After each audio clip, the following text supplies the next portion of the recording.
আচ্ছা, আপনি তো হটস্টার ব্যবহার করেন। তো হটস্টার ব্যবহার করার সময় আপনি যখন কোনো আপনার ফেভারিট মুভি শো দেখেন বা কোনো ক্রিকেটের হাইলাইট দেখেন, তখন মাঝে মাঝে হটস্টারে দেখবেন একগুচ্ছ অ্যাড চলে আসে। তখন দেখতে কতটাই না বিরক্তকর লাগে, তাই না? তো আমি আপনাদেরকে এমন একটা ট্রিক শেখাবো, সেই ট্রিকটা যদি আপনি একবার শিখে নেন, তো আপনি যখন হটস্টার দেখবেন তো পুরো প্রাইমের মতো করে ইউজ করবেন।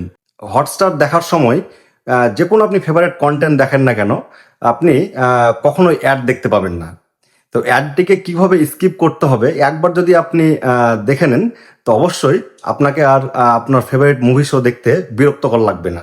তো চলুন তাহলে কি করে করতে হয় আমি একবার আপনাকে দেখিয়ে দিচ্ছি। তো তো আমি আমার চলে এসেছি হটস্টারে, জিও হটস্টারে।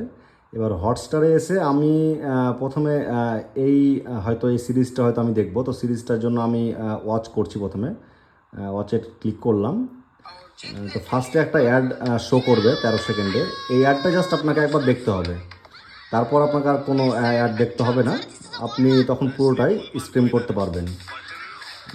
তো অ্যাডটা হয়ে যাক। ব্যাস, এই অ্যাড হয়ে গেল। এবার আপনি এখানে গিয়ে একবার জাস্ট এটাকে সম্পূর্ণ টেনে দেবেন। টেনে দেওয়ার পর এই যে অ্যাডটা আসবে, এই অ্যাডটাই আপনার লাস্ট অ্যাড হবে। এরপর কোনো আর অ্যাড আসবে না। ঠিক আছে? তখন আপনি সম্পূর্ণ ভিডিওটি আপনি অ্যাড ছাড়াই দেখতে পারবেন। ব্যাস, এ হয়ে গেল। এবার আপনি একবার ব্যাকে চলে আসবেন। ব্যাকে আসার পরে আপনি এটাকে আরেকবার রিজিউম করবেন। ঠিক আছে? রিজিউমে আমি ক্লিক করলাম। এবার আপনি যেটাই দেখুন না কেন একবার আগা পিছা করে চেক করে নিন। দেখুন একবারও অ্যাড আসবে না। এই দেখুন, আমি আপনাদের সামনেই করে দেখাচ্ছি। দেখুন অ্যাড আর আসছে না। ঠিক আছে? তো এই ছিল আজকের